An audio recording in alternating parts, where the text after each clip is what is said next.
이만한 봐. 자, 보자. 그리죠.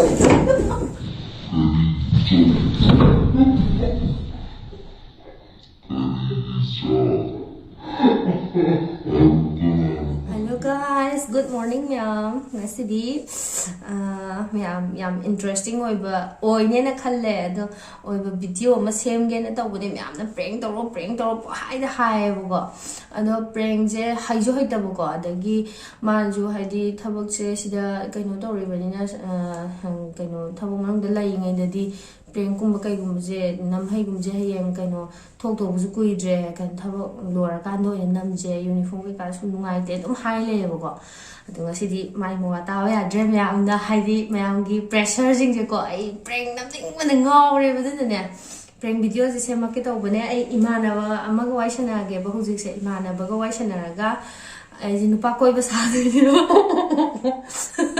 nupa koi ba sa ge ko tap tap phu raga poti ko re aduga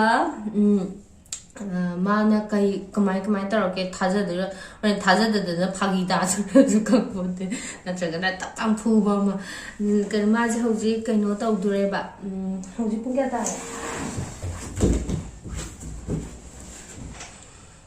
pung 9 minute tranga chatle ba pung 9 makhai taramdai 9 makhai dai da ma breakfast lo bula kane buko ado prank tawduni ba ina ado ai imana mamtaga phone kaino tawgi aduga kaino tawga ai setting je asigi prada malum ji tawbane ba prank se amukta namjim ne kaino di tawde ado yenge ko amukta namjim na ai haidura di khangde camera setting je sigi prada malum ji tawbane ba ko haidura khangde si prada ni dana ko sigi marum jida ai prada si marum jida setting je tawge ba adati ma je sidai ni bu ko lak je sidagi tawda sumaina namak ta di uni dana ko aini sida work sanaraga famma lerage ba duga ma kamai tawbuno do magi expression je 타자로이더라 타자라가나 푸레 타자dragana 푸레 kamai tawdino do yengaji mai moongdo prank se toksalage ngasidi kamai tawbuno do yengaji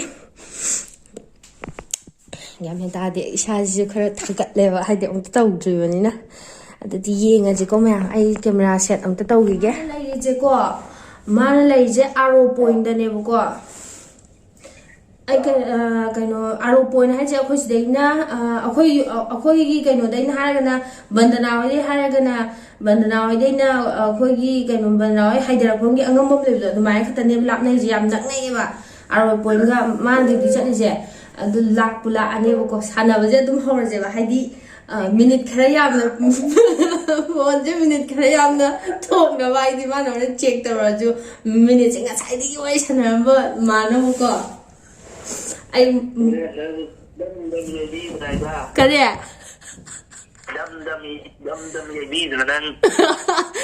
dam yai bra kaino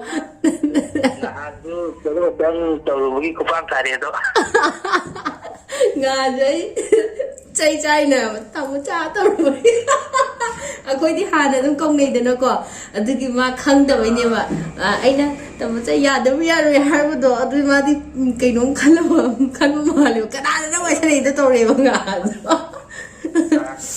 adu do aina wari je haidi ma hai la pa kanda adum kano phak kak thakhrage ma la kanda de ai thong je pula hang da bidane ba ko thamni je kitang hanga kara thame ba ko adu ma la ko da khang bala ko sara ga kak thakhrage ba ko aduga nangna he kak thakki ba ga tawro ko ai di yam no ni ne du man de ra mal le du ra khang da wa ai nang number ga ji save check kak thala dui ne ba ina save check kak thala ga save ta le di ya ro de na do save check kak thala ga kano whatsapp hana khoi banraw khoi ge group ta wari sana ba ka ga do lo kak thakra ge ba ina aduga kano tawraga number je block kak thala thamaga kano tawra ge ba mal hal la ge ba khara ꯀꯩꯅꯣꯗ ꯄꯨꯔꯥ ꯑꯣꯏꯅ ꯑꯩꯈꯣꯏ ꯁꯣꯝꯗ ꯃꯅꯤꯄꯨꯔ ꯊꯣꯛꯂꯛꯄꯗꯗꯤ ꯀꯌꯥꯝ ꯀꯨꯏꯔꯦ ꯊꯣꯛꯇꯣꯏꯅꯣ? ꯀꯩꯅꯣꯗ ꯊꯣꯛꯂꯛꯑꯅꯤ ꯖꯨꯟꯗ ꯑꯩꯈꯣꯏ ꯀꯩꯅꯣ ꯇꯧꯔꯦꯕ ꯄꯦꯟꯁꯤꯜ ꯊꯣꯛꯂꯛꯇꯣꯏꯅꯦꯕ ꯖꯨꯟ ꯗꯦꯠ 30ꯗ ꯊꯣꯛꯂꯛꯑꯅꯤ. ꯃꯥꯅ ꯂꯧꯊꯣꯛꯏꯔꯣ ꯅꯠꯇ꯭ꯔꯒ ꯀꯃꯥꯏꯅ ꯇꯧꯔꯤꯅꯣ ꯃꯟꯗꯣ? ꯀꯩꯅꯣ 17 years ꯁꯨꯔꯦꯕꯀꯣ ꯃꯥꯏꯁꯦ. 17 years ꯁꯨꯕꯗꯣ ꯄ꯭ꯔꯣꯃꯣꯁꯟ ꯂꯧꯗ꯭ꯔꯗꯤ 17 yearsꯇ ꯊꯣꯛꯄ ꯌꯥꯏꯑꯕ. ꯑꯩꯈꯣꯏ ꯃꯥ ꯄ꯭ꯔꯃꯣꯁꯟ ꯂꯧꯗ꯭ꯔꯦꯕ ꯃꯥ ꯈꯣꯡ ꯅꯥꯕꯗꯣ ꯑꯗꯒꯤ ꯑꯗꯨꯝ ꯍꯥꯏꯗꯤ ꯀꯩꯅꯣ ꯁꯨꯝ ꯑꯥꯔꯃꯤꯒꯤꯗꯤ ꯁꯨꯝ ꯋꯥꯏꯗꯅꯀꯣ ꯑꯗꯨꯒꯤ ꯂꯧꯗ꯭ꯔꯦꯕ. ꯑꯁ ꯂꯥꯛꯈꯤꯕ ꯃꯥꯜꯂꯦ ꯑꯝꯇ ꯌꯦꯡꯒꯦꯀꯣ.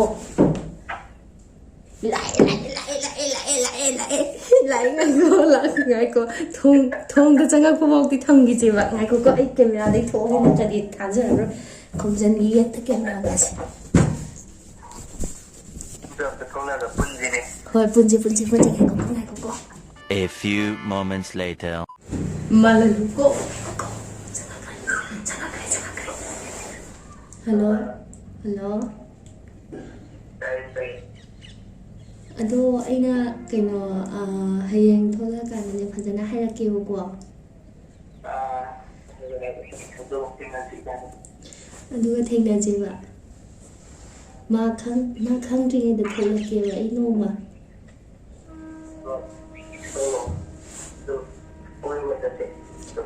What?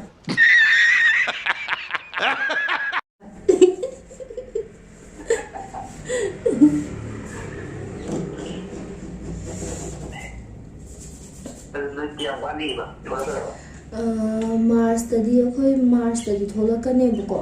March-ꯇ ꯚꯣꯠ ꯅꯪꯅꯕ ꯊꯣꯛꯂꯛꯀꯦꯅ ꯇꯧꯕꯅꯦ ꯑꯗꯣ ꯚꯣꯠꯁꯦ ꯅꯪꯗꯣꯏꯔꯥ ꯅꯪꯉꯣꯏꯗꯣꯏꯔꯥꯗꯤ ꯈꯪꯗꯦ. ꯑꯗꯣ March-ꯀ April-ꯒꯁꯦ ꯊꯣꯛꯂꯛꯑꯝꯃꯒ ꯊꯥ ꯀꯩꯅꯣ ꯂꯩꯔꯤꯕ ꯁꯨꯇꯤ 2 ꯊꯥ ꯂꯩꯔꯤꯕꯀꯣ. ꯑꯗꯨ ꯊꯣꯛꯂꯛꯑꯝꯃꯒ ꯀꯩꯅꯣ ꯇꯧꯗꯣꯏꯅꯦ.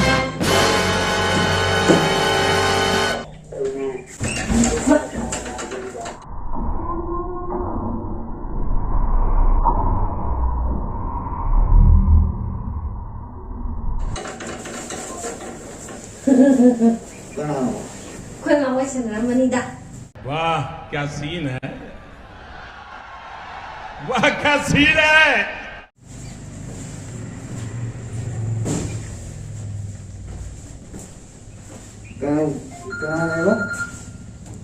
ꯑꯩꯈꯣꯏ ꯃꯥ ꯍꯣꯏ ꯁꯥꯟꯅꯔꯝꯃꯅꯦꯕ. रुको जरा सबर करो. Ini kau bilang mana? Ima netꯊꯣꯛꯈ꯭ꯔꯣ. What? Paikhat lu ya phone to. ꯍꯣꯏ ꯄꯥꯏꯔꯒꯦ ꯌꯥꯔꯦ ꯆꯥꯛ ꯊꯣꯛꯎꯔꯁꯤ. Ho. Lu yang phone to kan ni. Imane mi kayune. Pero yang di ma oi di yang. Ya ai khon tawrage haigani. Phone to pero yang kan ni. Ai khon tawrage ma. Imane mi karinune. Chak thorasi law yare. Phone to pero Chak. Imane kay tawrage.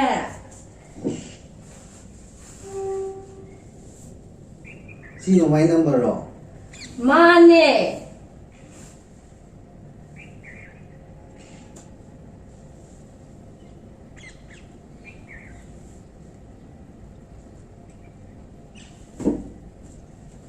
Si Imai number anouba na haba.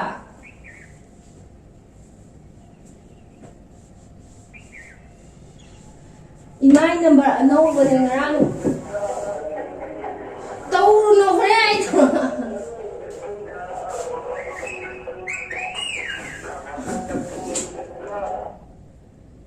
Ay na hore tawro ke hai gam ne habani ne. hello? Hello? Kana si bo? Junior ngane. Kailangan tawagin mo. Kay musika wai sana mo kana to rai si wai ju kai ni. Kailangan sana yan mo. Sida musika wai sana mi je minute kya no minute manga taruk la call ju miss call ani ro to re. Kana no lang bo? Di wala po ba number account na to. Dati hujik sida call si number lai ji bu mi ona kana no yam sunai ro na. Kaya kailangan mo. Siya mo di ayo ito. Phone pa ida ra yung kung ina mo ito mo dara di kang di. Hairosi kana nupa kana no hairo. Aku Johnny orang ni sih. Kan Johnny orang ni Johnny ai Johnny khang da bro Johnny je ai khang da bro. Ya thằng nó con ai tao kìa. Kana no ai ram thun hairo. Kana no hairo. Kana ro iman ai dai nang musi imaro. Kana no hairo. Iman lah. Kana iman apa kana? Iman wo nang di nama nama ikhang da lei bro. Ngau ai tina mai mana mana ba. Yang tu na hairo nang na tradi na phone roi chai do re je hairo kana no hairo. Thaja du ji de. Ai no na thaja da ba kai dau lagi ma ai ngo thaja da ba to ko lai ji bo. Ai khana wo bam ne khang ra se. Ai gi izat yam chong le ni sida yang tu na hairo kana no hairo. Imana bana hai bane. Imana bana hai ba. Cha thor ja. Kari chau.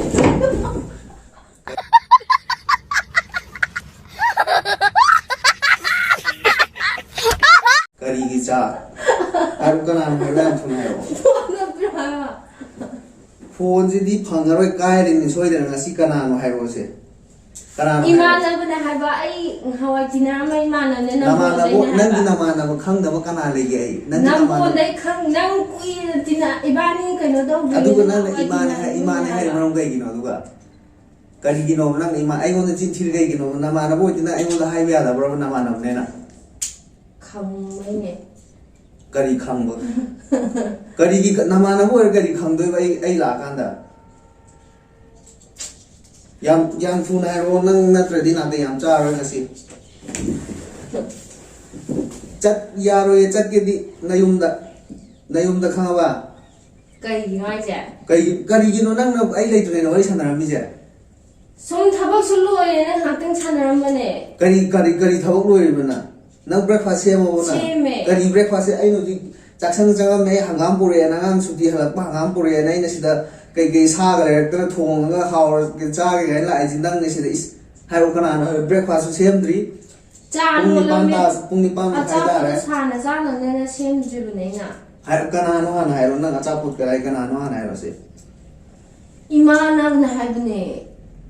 Nama nam ai ko yang ka khoidau yang sagla ko der kana no haro se. Cha no la ga se ya le. Cha nang ngasi cha ke duk cha tu ya ro haro kana no si han haro. Imana bane hai bane. Nang nama na bo ero mama na hai ge gino du adu no ba na nang number owner am ni ga kana no yam thu na haro no ni mo loi na ai chau ra di ne ai yo ni ho ji haro kana no haro kana no haro Ai khang na ne so. kari khang ne ri ba Sum tin ha bai dai. Ana James Kau no ngang tu mi e. lao si da ta le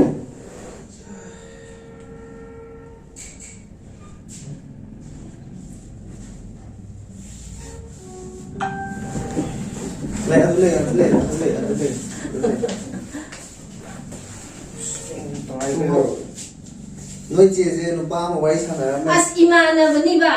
aduga ma ko khang na bne ye Khngnaba di tina mana. Kari gino. ticket ka da noi chakhro ji noi ni ma खाओ मुंह के कई मानो कई Imana bana hai ba. कुछ भी Ngam nai ba. ticket ka da bne je ना कोई Phone na pilo tu de. kari gi phone no kari phone loi chai ya roi nang ai lai juni dei maram wai sanai no do mama ne ha ni ma ai wai kana no ka mama ne du phone ji nu ba ji phone ro kan da kana no du to ga nu ba ji ka chil ni ngon da क्या नाम है तो Ben Imana ne nga hawai dinaram bana hai ba. na wai ti nar ma gai maram gi na ji ai na kana no hang kan da khang de ha ya du nang adu number atu to ga da to ga no ma adu to gai maram gi na de Imana bana hai bane. Phone na pilo bam da. क्या नाम है si phone ji kai la ni nang si ne phone ji la du kai la ni si phone ji nang phang ni khalu ro nung kai la ni ha ba कथो है हम ticket su kani aduga nang ngasi numit ngasi thokalamina khabana ai ju mama na phone tawrani na amta tawgi no me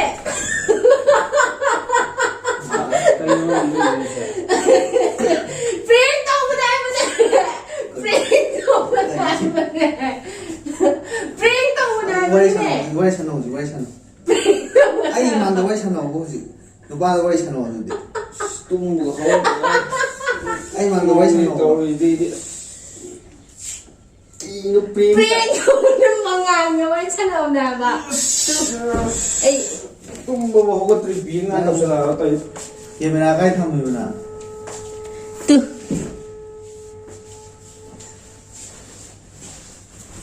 parda amurum daga thamle ramine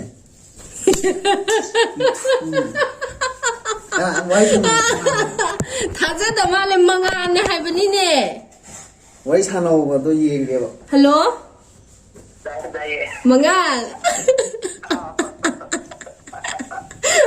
mangan Dai. mangan ne haiba thajada ga yengo hello number yengo thajada ga Number.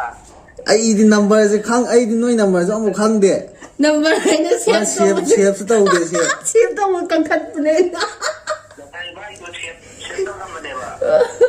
ma parda amurum da thamle me camera je u de ba ai ne di mangon da prank to roi je na hai bne ba ai se lai ngai di Bird video prank to kare. ama agoi ino ba mami mana lai thakka kra ba tu mo jo ticket kan ne ta lai ne ai di bo a wa na phone to doi to ro mam ne pakhat pra pa ka nang ngai ai ne di ana ngai a dai kai mo to re gai na ne to ai bp ga high oi ro ne ta ko ai ai yai ne sine kan le Ai jo ne na pajara. Era mani shi ne khali.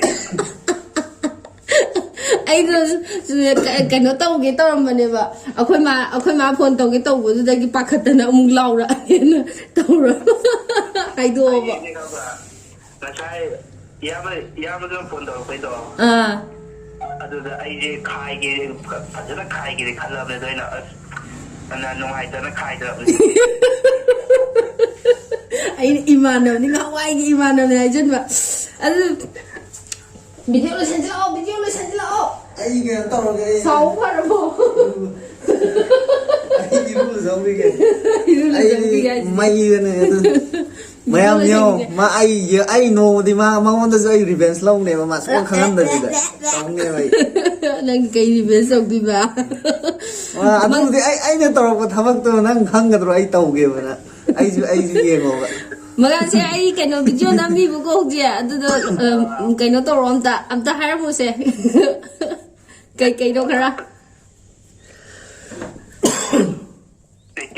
Ito hai de je. mayam video nu ngai de share to pa jalo me kai ne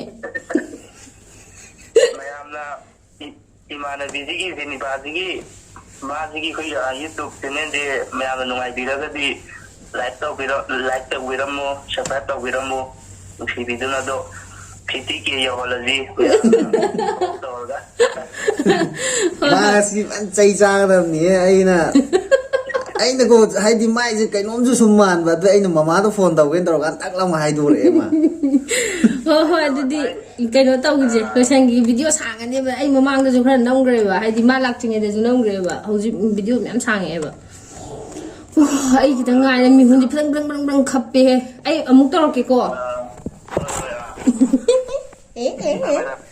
thame dede